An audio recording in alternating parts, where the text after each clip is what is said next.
اعوذ باللہ من الشیطان الرجیم بسم اللہ الرحمن الرحیم۔ مسلم شریف حدیث نمبر 2558۔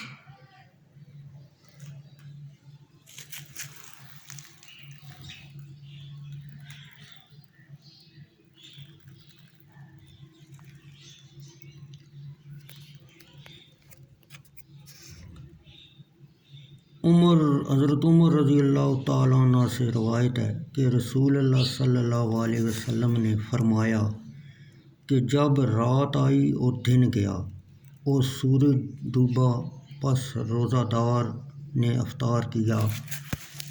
اور ابن نمیر کی روایت میں فقد کا لفظ نہیں۔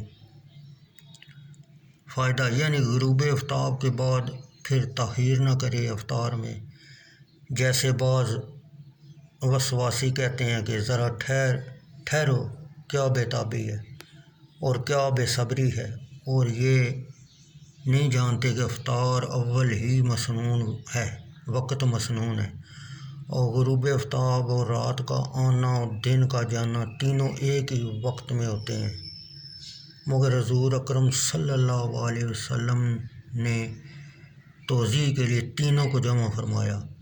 اور بعض مقام ایسے ہوتے ہیں کہ غروب آفتاب نہیں معلوم ہوتا، تو وہاں کا اندھیرا وقت افطار بتاتا ہے۔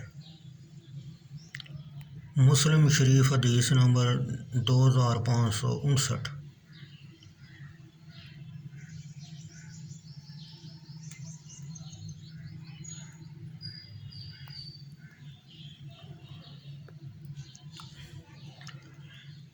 عبداللہ رضی اللہ تعالیٰ عنہ نے کہا کہ ہم رسول اللہ صلی اللہ علیہ وسلم کے ساتھ تھے سفر میں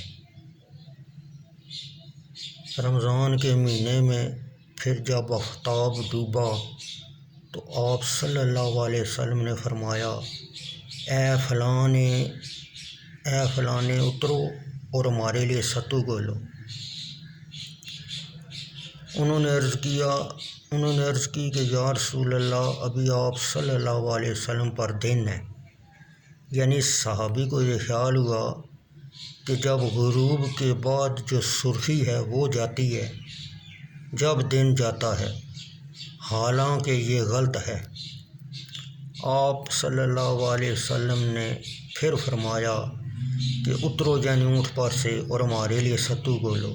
پھر وہ اترے اور ستو گولے اور آپ صلی اللہ علیہ وسلم کے پاس لائے، اور آپ صلی اللہ علیہ وسلم نے پیے، اور پھر آپ نے ہاتھ سے اشارہ فرمایا کہ جب سورج ڈوب جائے اس طرف کو یعنی مغرب میں، اور آ جائے رات اس طرف یعنی مشرق سے، پس روزہ کھل چکا صائم کا۔